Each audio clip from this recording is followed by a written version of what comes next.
Why is it that something inside us aches so deeply when it's time to release what no longer belongs in our lives? Why can letting go feel heavier than holding on, even when the thing we're gripping has already turned into a quiet source of pain? And maybe the real question isn't why it hurts, but what in us is hurting. Because letting go isn't just a decision, it's an unraveling. As Carl Jung said, there is no coming to consciousness without pain. And that's exactly why the process feels so difficult. Letting go is not about the external event, the breakup, the lost dream, the shifting path. It's about the inner tectonic plates moving beneath the surface, the parts of us that must die a little so something new can breathe. We often think we're grieving the person or the situation, but in Jung's view, we're grieving the version of ourselves that was built around it, the routines, the hopes, the imagined future. It's the self-identity we crafted that begins to crack, and the psyche never releases an image of itself without resistance. Letting go threatens the illusion of control our mind clings to. That illusion feels safe, even when it's suffocating. Jung believed the ego fears change because it fears dissolution. It fears becoming unfamiliar to itself. And every ending, no matter how necessary, whispers to the ego, "You are not in charge." But here's the deeper truth we rarely speak aloud.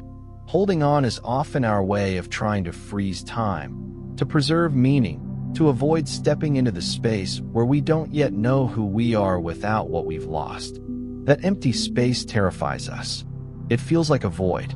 Yet Jung insisted that the void is never actually empty. It is full of the unconscious, full of the next chapter still forming in the dark.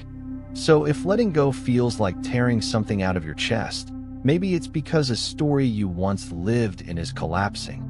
A chapter you thought would be permanent is dissolving. And the psyche doesn't release its stories easily. They are woven into our emotional memory, stitched with longing, hope, and belief. But what if this pain isn't a sign that you're breaking down? What if it's the first tremor of something awakening? Because loss doesn't just take. It clears space. It prepares. It whispers, something in you is ready to evolve. And though your mind may tremble at the thought, your deeper self, the one Jung called the self with a capital S, already knows. Nothing true is ever lost. Only illusions are. Have you ever noticed how the mind can cling to something long after the heart has quietly let go? It's almost as if two different selves are inside us, one whispering, "Move forward," and another gripping the past with trembling hands. Carl Jung believed this inner conflict isn't a flaw. It's the psyche revealing its layers. Letting go isn't hard because we're weak. It's hard because we're human. When we bond with someone, a dream, a plan, or even an identity, our psyche entwines threads of meaning around it.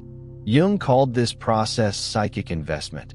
We don't just connect to things, we place parts of our soul inside them.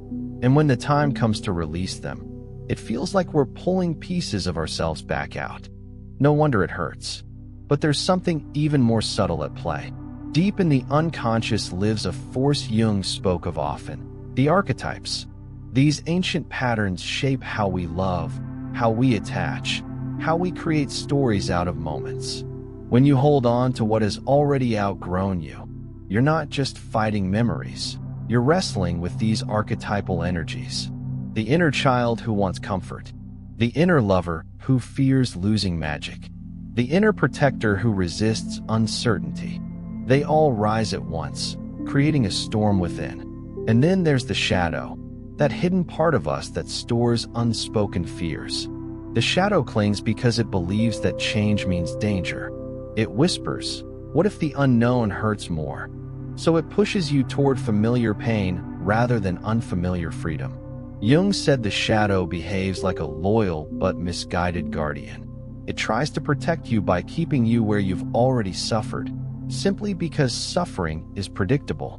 Yet here's the paradox. The very thing we're afraid to release is often the thing blocking our growth. Jung insisted that the psyche longs for wholeness, and wholeness requires movement, transformation, a willing descent into the unknown. But the old self cannot step into the new without grieving what came before. So the next time you wonder why you're still holding on, remind yourself, you're not weak. You're unraveling old psychic threads, untangling dreams, negotiating with archetypes that have lived inside you since the beginning of humanity. This is sacred work. Painful, yes, but sacred. Because every thread you gently loosen is an invitation to reclaim yourself. When you begin to understand this inner landscape, something shifts. Letting go becomes less like losing and more like becoming. There's a moment in every letting go journey when the mind drifts not to what was, but to what could have been. And somehow, that imagined future hurts more than the real past ever did. Why? Because the psyche doesn't grieve reality nearly as much as it grieves possibility. Carl Jung hinted at this when he said the unconscious is a master storyteller. It fills the empty spaces with symbols, hopes, and fantasies that feel as real as memories. When we attach to someone or something, we don't just attach to the present version of it. We attach to the future we believe it promises. All the unwritten chapters, the soft moments we never lived, the victories we never shared, they become a parallel life inside our psyche. And when things end, it's not just the relationship or dream that dissolves, it's that entire internal universe. No wonder the heart trembles. In Jung's view, the psyche creates these inner worlds to compensate for what is missing externally. If you lacked safety, you imagined a future filled with warmth. If you longed for meaning, you built a future woven with purpose. These imagined futures become psychological anchors. They hold our hopes steady. So when we let go, it feels like the anchor is being ripped out, leaving us floating in open water with no direction. But here's something profound. The imagined future we mourn was never guaranteed. It was a projection, a blending of desire, memory, and unconscious longing. The pain comes from confusing what was potential with what was destiny. Jung warned that our projections can become prisons if we mistake them for truth.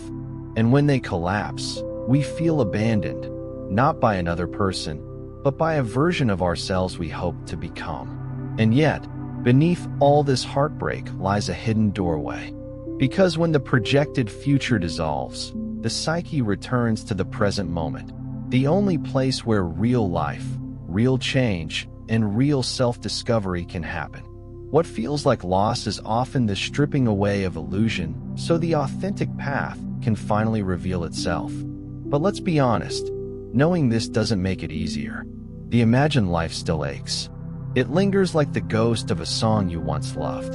And that's okay. It means you're human. It means you're capable of hope. It means your soul once believed in something beautiful. The key is not to banish the imagined future, but to bless it, to acknowledge that it served a purpose. It kept your heart alive. It carried you through moments when you needed something to believe in. And now, as Jung would say, its energy must be withdrawn and reintegrated into the self so that your next chapter can begin from truth, not longing. Letting go hurts so much because you're not just releasing a person or a dream. You're releasing a timeline that felt like home. But the psyche never takes something away without offering something deeper in return. There's a layer beneath the sadness of letting go that most people never name out loud. It's not grief. It's not anger. It's fear, quiet, trembling, ancient. And it sits in the center of the chest like a stone. Carl Jung often spoke of how the deepest fears come not from the outer world, but from the inner one. Letting go shakes the foundations of that inner world. It forces us to face the parts of ourselves we've avoided for years. Because when something ends, the mind immediately asks, "Who am I now?" And that question can feel terrifying. Jung said the ego clings desperately to old identities, even painful ones, because it fears the vastness of the unknown. When we let go, we're not just releasing a person or dream. We're releasing the version of ourselves we became around it. The one who loved that way. The one who hoped that way. The one who felt safe inside that story. Losing that version feels like stepping out of a familiar house into a landscape we've never traveled before. It feels cold, unpredictable, and the psyche, shaped by evolutionary memory, panics at uncertainty. We think we're afraid of losing them, but much of the fear comes from losing the sense of structure, meaning, and continuity that they once gave us. There's another layer too, the fear of emptiness. Not literal emptiness, but the internal silence that follows endings. Jung believed that silence is where the unconscious speaks loudest, and many of us fear what we might hear in that quiet. Old wounds, buried truths, longing we never expressed, regret we tried to forget. Letting go forces us into that silence, whether we feel ready or not. But here's the paradox. The fear feels dangerous, yet it's actually a threshold. It protects something sacred, your next becoming. The psyche resists change because change is transformative, and transformation is powerful. Jung taught that whenever fear arises, the self is trying to expand. Fear is the signal that you are approaching the edge of an old identity, the boundary of the familiar. Beyond that boundary lies growth. So if your heart races when you try to release something, if your mind spins with what-ifs, if your chest tightens at the thought of stepping forward alone, know this: you are not weak. You are standing in a doorway, and the fear you feel is the guardian of that doorway, asking only one question: are you willing to meet the version of yourself waiting on the other side?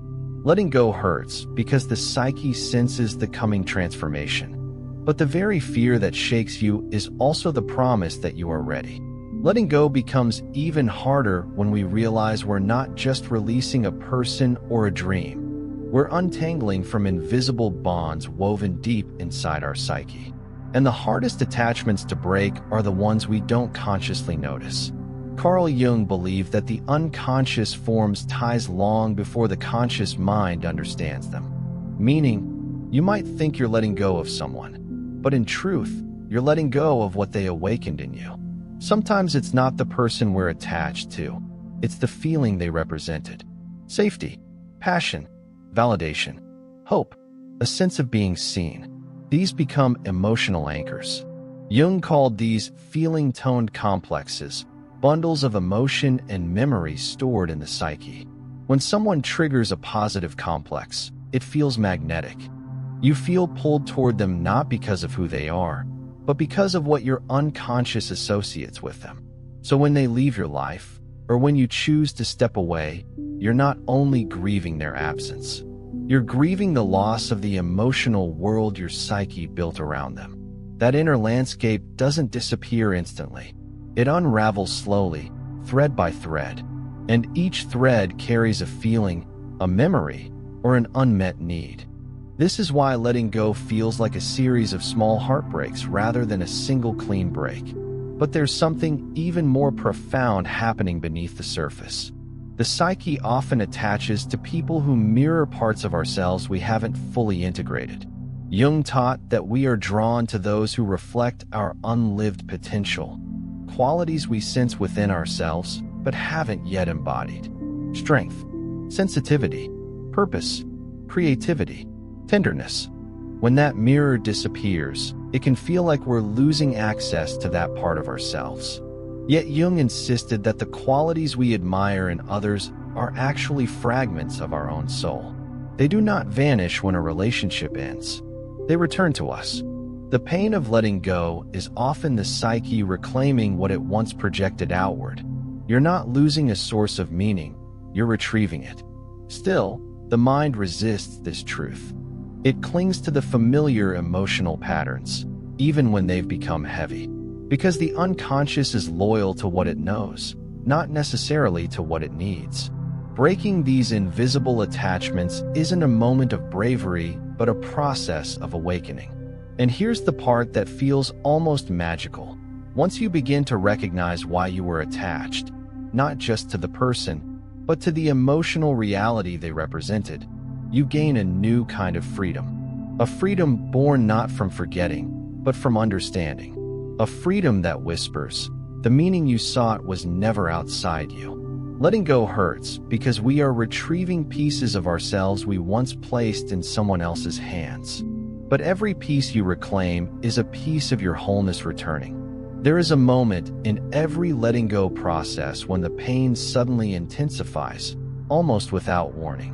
It hits deeper, sharper, as if something old has been stirred awake. And most people think this surge of emotion comes from the ending itself, but Carl Jung would say it comes from the shadow. The shadow, in Jung's view, is the part of the psyche that holds everything we haven't wanted to face. Unmet needs, forgotten dreams, buried fears, unexpressed emotions. When something leaves our life, a relationship, a hope, a familiar identity, the shadow senses an opening. It rushes forward, bringing with it all the feelings we managed to avoid while life was stable. Letting go doesn't just remove what we held on to. It removes the distraction that kept the shadow quiet. This is why endings feel heavier than they should. You're not just grieving the present. You're touching every old wound that resonates with it. The breakup echoes a childhood moment of abandonment. The loss of a dream awakens an old fear of failure. The unraveling of a plan triggers a buried belief that you're not enough. Jung wrote that the shadow holds the parts of the soul we have not yet lived. And when something ends, those unlived parts rise to the surface, demanding to be acknowledged. The pain becomes a mosaic, part real, part symbolic, part ancient. And because the shadow speaks through emotion, not words, it can feel overwhelming. You may cry harder than the situation objectively warrants. You may feel a loneliness that doesn't make sense. You may even long for something that was never truly good for you. That's not weakness. That's the shadow pushing its forgotten stories into the light. But Jung also believed something incredibly hopeful. The shadow only rises when you are ready to grow. When life is stagnant, the shadow sleeps. It awakens when transformation becomes possible. So the intensity you feel is not a sign that you should hold on. It's a sign that you're finally strong enough to let go. And here's the quiet miracle behind the pain. Once you allow the shadow to speak, it softens. Once you stop fighting the emotions and begin listening to them, they shift from tormentors into teachers. The same tears that felt like destruction begin to feel like release. The ache becomes clarity. The confusion becomes insight. Letting go hurts so deeply because it pulls the shadow into consciousness. But this is exactly how the psyche heals. As Jung said, one does not become enlightened by imagining figures of light, but by making the darkness conscious. You are not breaking down. You are breaking open. There comes a point in the journey of letting go when you feel divided inside, as if two inner forces are pulling you in opposite directions. One part of you knows, deeply, quietly, instinctively, that it's time to release. And yet another part refuses, gripping the past with a kind of desperate tenderness. This is the battle between the heart and the mind, and Carl Jung believed it reveals one of the most profound truths about being human. The heart speaks the language of emotional memory. It remembers how someone made you feel, not how they treated you. It stores sensations, glimmers of joy, tiny moments of connection that the mind often forgets. So even when logic says, this is no longer right for you, the heart whispers, but remember that softness, remember that spark. The heart clings because its nature is to hold. The mind, on the other hand, is a storyteller trying to maintain order. It wants answers, explanations, certainty. Jung said the mind is the ego's loyal servant, always trying to preserve identity. When something ends, the mind begins spinning. What if I'm making a mistake? What if things could change? What if I don't find anything better? These questions aren't truth. They're the ego's attempt to protect itself from the unknown. So the heart holds on to the past, and the mind fears the future. No wonder letting go feels impossible. But here's the twist. Neither the heart nor the mind is lying. They're simply incomplete without the deeper wisdom beneath them, the self. Jung described the self as the core of our being, the inner compass that sees beyond fear and longing. The self understands what the heart cherishes and what the mind worries about, yet it moves toward wholeness rather than comfort. This is why, in moments of clarity, you feel a quiet knowing beneath the chaos, a sense that despite the pain, the path forward is necessary. This knowing doesn't shout. It doesn't argue. It simply is. And when you touch it, even for a moment, something inside you exhales. The conflict between heart and mind isn't a sign that you're confused. It's a sign that you're transitioning from one version of yourself to another. The tension means your psyche is stretching, expanding, shedding, and slowly, the more you listen to that inner knowing, the deeper voice beneath the noise, the less urgent the battle becomes. The heart begins to release its attachment. The mind begins to trust uncertainty, and the self begins to lead.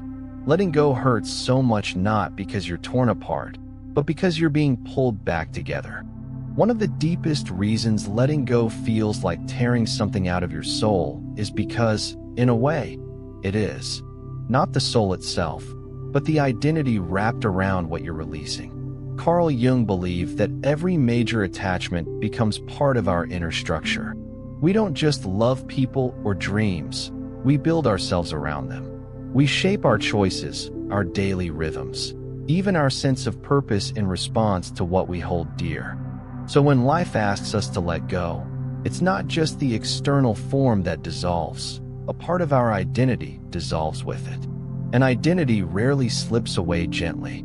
It clings. It protests. It trembles. Jung wrote that the ego fights for its survival with surprising ferocity, even when the identity it protects has become too small for us. The ego fears that if it lets go of the old, there will be nothing left to hold on to. But the self, the deeper, wiser center, knows the truth. Growth requires shedding. Parts of who you were must fall away so something more aligned can emerge. And this shedding often feels like a personal earthquake, because you're not just losing what you had, you're losing who you were while you had it. Think about it. You had routines shaped around that person, dream, or path. You had versions of yourself that came alive in that season of your life. You had reasons to wake up, motivations to move, small rituals woven into your days. Letting go means releasing these inner structures too. And this is why emptiness floods in afterward, not because you are empty, but because the old frame has been dismantled. But Jung taught that emptiness is actually a threshold, a liminal space, a symbolic pause before rebirth. He believed that when an identity collapses, the psyche creates space for the next layer of authenticity to emerge, a layer closer to the true self. Yet this transition feels frightening because the mind always interprets ending as loss, not as transformation. If you feel disoriented, it's because you're walking between two selves, the one you used to be and the one you are becoming. You are shedding a skin that once protected you. You are stepping out of a role that once fit. You are standing in the rawness of becoming, and the psyche hasn't found new footing yet. But this is not collapse. This is reorganization, a restructuring of the inner world. And here's the quiet promise hidden in the ache. Every time an old identity falls away, it is because you have outgrown it. Your soul has made the decision long before your mind catches up. Letting go hurts so much because you can feel your future self, faint, distant, but real, pulling you forward. There's a part of letting go that has nothing to do with logic, memory, or even emotion. It lives in the body, deep, instinctive, ancient. And this is often the part that hurts the most. While the mind might understand that it's time to move on, the nervous system clings to what is familiar, even when the familiar has already become heavy. Carl Jung hinted at this when he said that the psyche is not just a mind. It is lived through the body, shaped by instinct, history, and sensation. Your nervous system is wired for survival, not happiness. It doesn't ask, does this relationship or dream nourish me? It asks, is this familiar? Familiarity feels safe, even when it hurts. So when you attempt to let go, your body reacts as if you are stepping into danger. Your stomach tightens, your chest aches, your breath shortens. This is not weakness, it's biology. Over time, bonds become embedded in the body through patterns of touch, voice, routine, or emotional repetition. Jung believed these somatic imprints are part of what makes attachment so powerful. The unconscious speaks through sensation long before it speaks through thought. So when you pull away from something or someone, your body doesn't just release. It withdraws slowly, tremblingly, like a tide receding against its will. This is why letting go can feel like withdrawal. You miss not only the person or dream, but the chemical states associated with them. The comfort, the anticipation, the ritual of checking your phone, the way your heart settled into certain rhythms. The nervous system becomes conditioned, and breaking that conditioning can feel like standing in cold water, exposed and shivering. But here is something liberating. The body is teachable. It is soft clay, not stone. And Jung believed that when the conscious mind leads with intention, the unconscious, and the body that expresses it, eventually follows. Slowly, the body begins to understand that the ending is not a threat, but an opening. Breath deepens, muscles loosen, the heart finds a new rhythm. The body recalibrates. The pain, then, is not punishment, it's reorientation, a rewiring, a soft but difficult unwinding of patterns that once felt essential. And every tremor, every heavy wave of emotion, every restless night is the nervous system learning how to live without what once shaped it. Letting go hurts so much because the body must unlearn what it once believed was home. But with time, the body does something extraordinary. It creates a new home inside you. There is a moment after the pain, after the fear, after the unraveling, a moment most people don't expect. It's quiet, too quiet. And for many, this silence feels almost unbearable. You think the hardest part of letting go is the goodbye, the tears, the aching memories. But in truth, the hardest part is often what comes afterward, the stillness, the space where the old no longer exists, and the new has not yet appeared. Carl Jung understood this space deeply. He called it the pregnant emptiness, a symbolic void where the psyche pauses before its next transformation. It feels like nothing is happening, yet everything is happening beneath the surface. The silence is not emptiness, it is incubation. But silence can be frightening when you've lived inside emotional noise for so long. When the constant mental replay finally softens, when the longing stops shouting, when the heartbreak quiets into a dull throb, you may suddenly feel a strange hollowness, a numbness, a sense that something is missing, even though you already know what it is. This space triggers a kind of existential discomfort. Jung believed that when the psyche loses its familiar patterns, it becomes acutely aware of its own depth, the vast interior world that we normally drown out with distractions. Without the old attachment to occupy your mind, you're left with yourself, your desires, your fears, your hidden longings, your untold truth. And facing yourself without the buffer of the past can feel more intense than the letting go itself. It's in this silence that questions begin to rise. Who am I now? What do I want next? What does my soul truly need? These questions are not interruptions, they are invitations. The silence is the doorway through which the self begins to speak. Jung wrote that the psyche whispers its guidance only when the ego grows quiet enough to listen. But because we are so accustomed to reaching outward, for comfort, for stability, for identity, this inward turn feels destabilizing at first. You might feel lost, drained, unsure. This is not regression. This is the psyche resetting, reorienting, clearing out the emotional echoes of what once occupied your inner space. And slowly, almost imperceptibly, the silence begins to shift in tone. It becomes softer, less threatening. It becomes a place where insights emerge, where small sparks of hope flicker, where your breath starts to feel like your own again. Letting go hurts so much because after the storm, the psyche must learn how to exist without its old anchors. But this silent space, as uncomfortable as it feels, is where the soul begins to stitch itself back together with threads of truth. You are not empty. You are becoming. If you've made it this far, through the ache, the unraveling, the fear, the silence, something within you has already shifted. Maybe subtly, maybe profoundly, but shifted nonetheless. And this is where the journey of letting go reveals its final truth. You do not walk out of this process as the same person who entered it. Carl Jung believed that every genuine loss initiates a psychological rebirth, not dramatic, not loud, but deep, steady, inevitable. When you release what once defined you, the psyche doesn't leave you empty.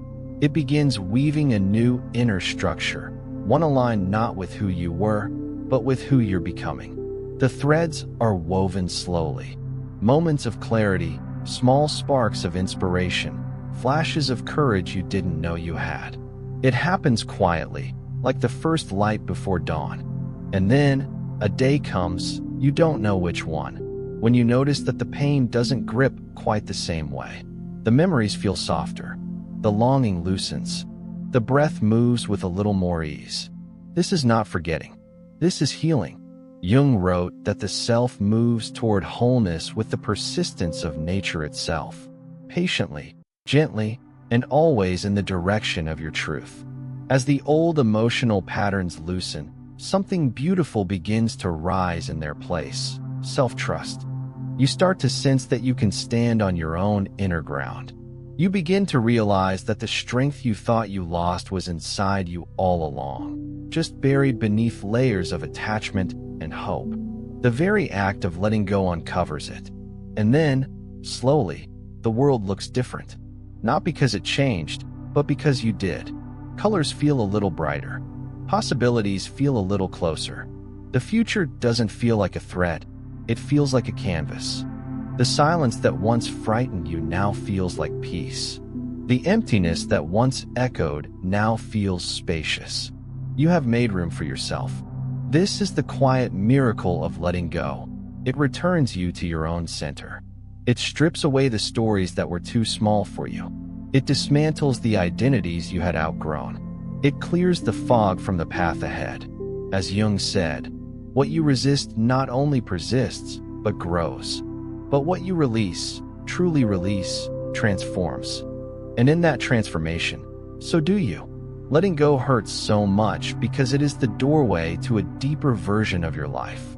A wiser one, a freer one, a more conscious one. And when you step through that doorway, you don't lose yourself, you meet yourself. Not the self shaped by fear, longing, or habit, but the self shaped by truth. And that, in the end, is the real gift of letting go.